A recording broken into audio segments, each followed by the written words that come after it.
these guys will just decide one day I'm not going back to work and just kind of sit in their room. And it's so strange because they try to interview these people. They're very antisocial to the point where they regress in their ability to express ideas. They can't even really talk that good, just sitting in their room all day. And then their families are just forced to take care of them.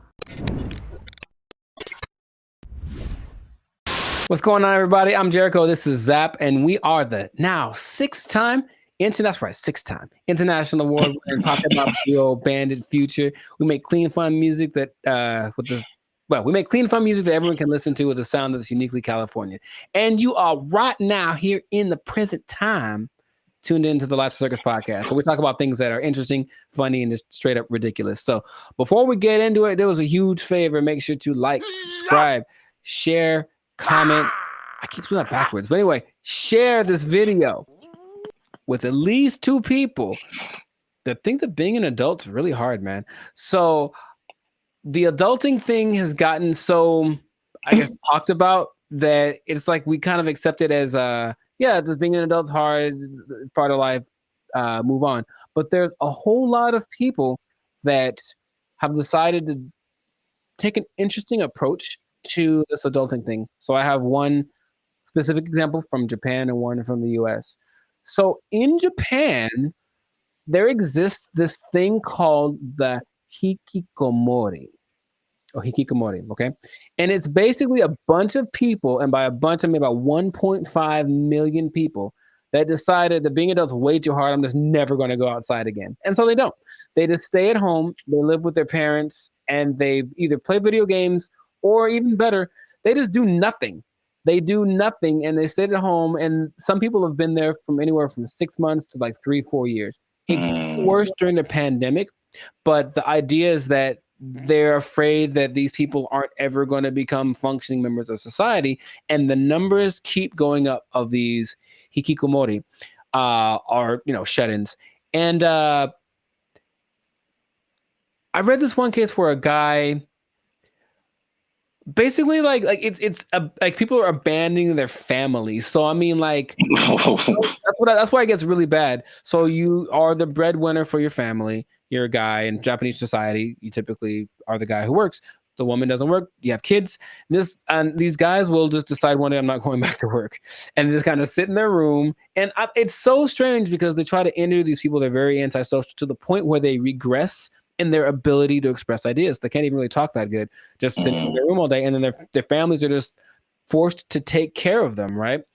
And that's one way to react to adult life, I suppose. It's very bizarre. Have you... What's my question? Do you know anyone that you think would do that? And besides me? Yeah. I don't know if I know anyone who I think would do that, but I totally get it. I've heard a lot of people. I mean, again, that's Japan, so I don't know. I've never been there. I don't know what happens there.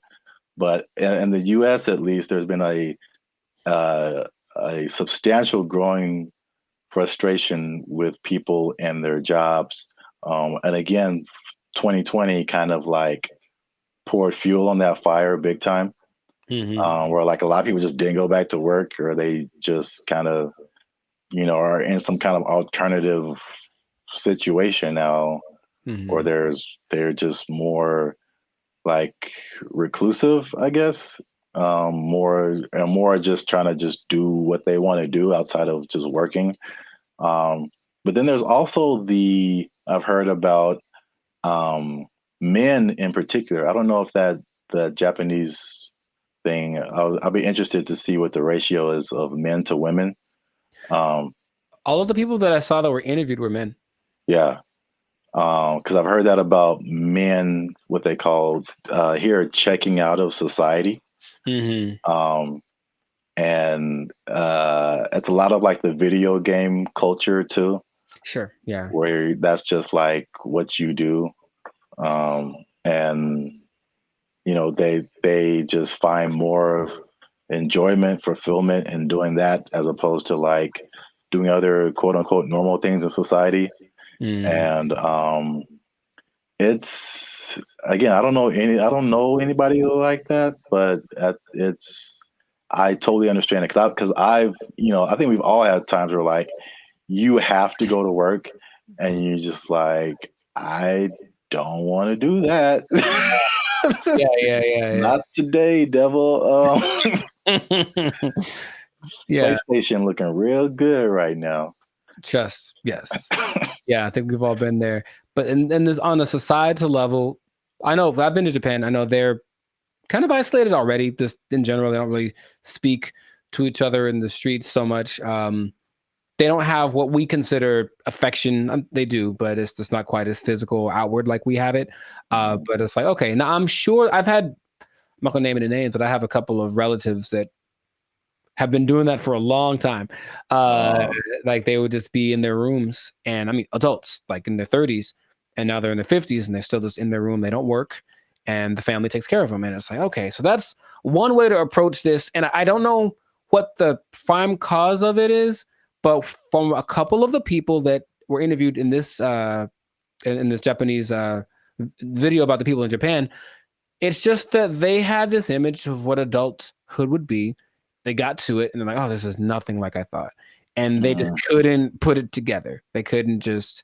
So that's just an approach. I just won't go outside. And people it gets kind of bad because there's a committee of people that are assigned to help these people. So, they'll have like, go have a class in the park. How you get them out of their house, I don't know, but you got to help them out. And some of them have been rehabilitated, if you will. There's also a crew that is designated to going to see the people that are alone to see if they've died yet, basically. And that's just part of their thing too. And they'll be like, oops, yep, gotta fix it up. Yes, a lot of men.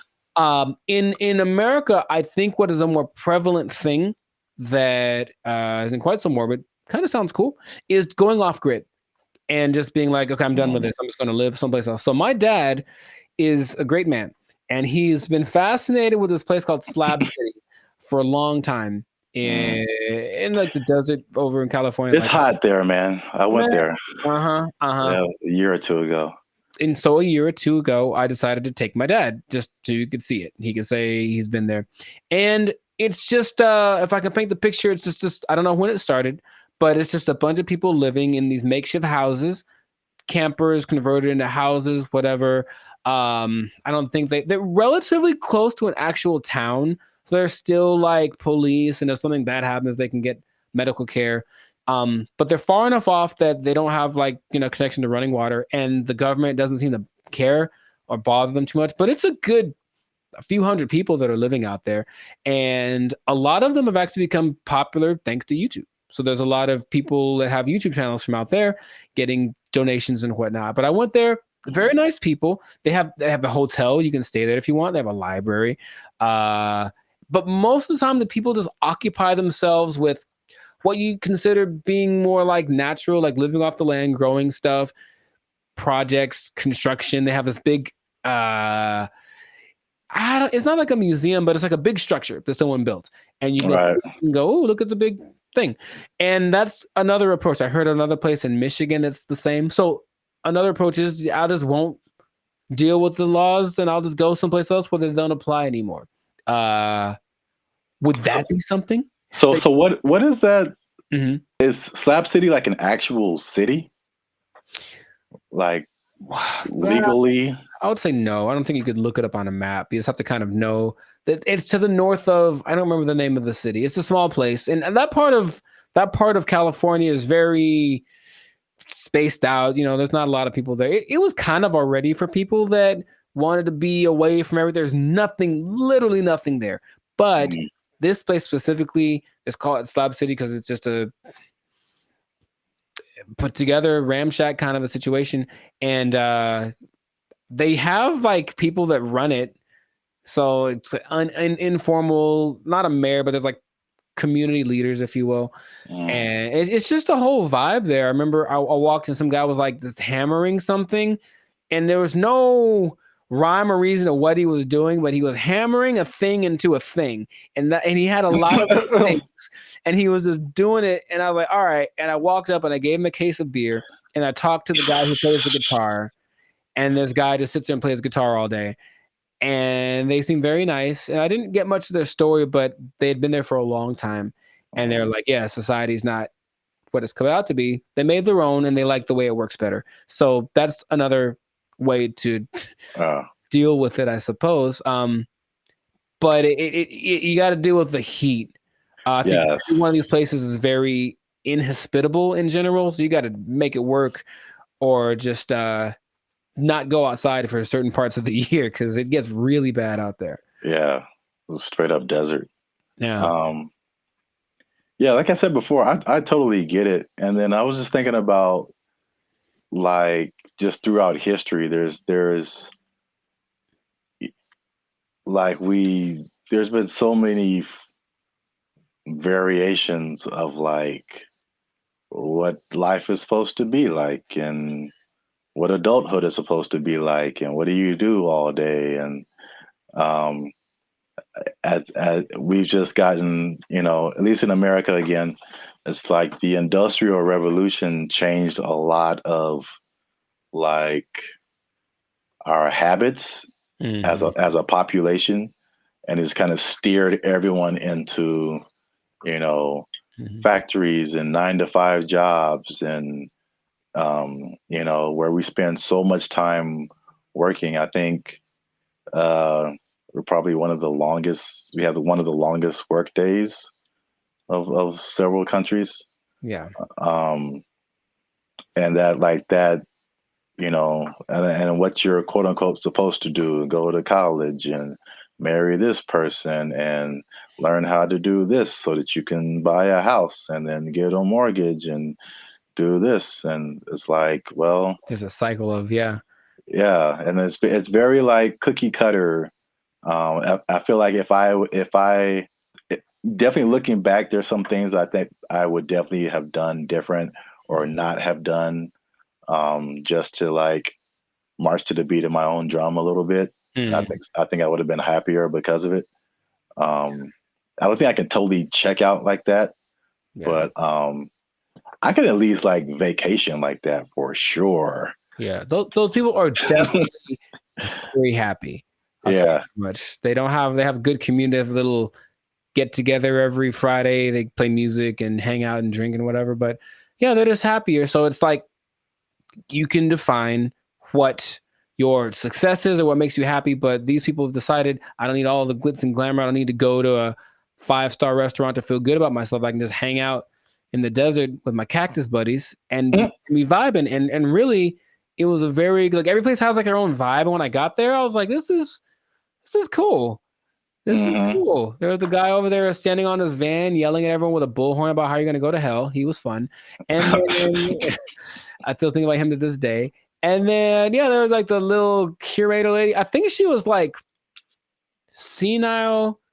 I think she thought she was mowing something because she was walking around with her hands like this, just kind of going. And there's no grass for one, but she's like kind of just going, doing. I was like, you go, girl, whatever, Cocaine is a hell of a drug, man.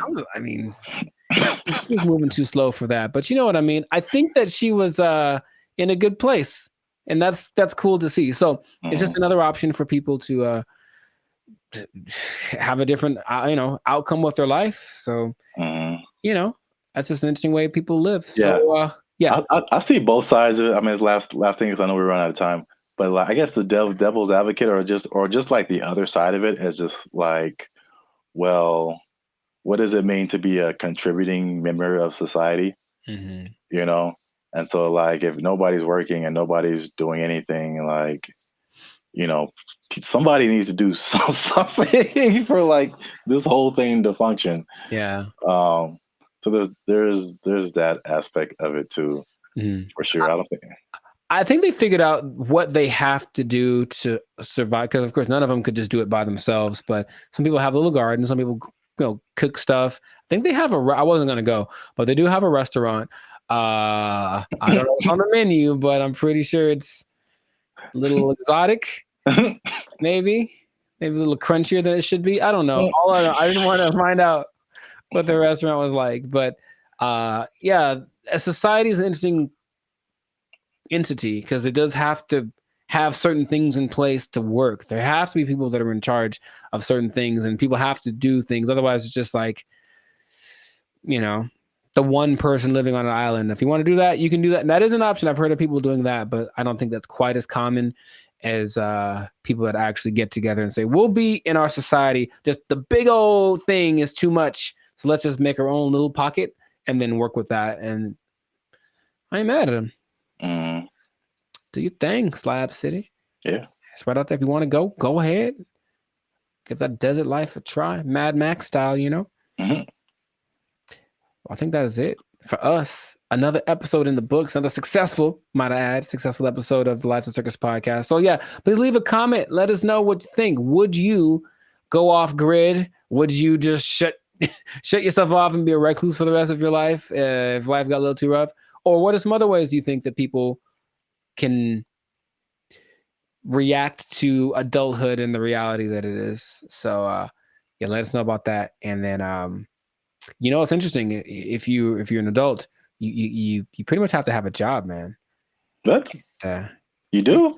You pretty much have to have one.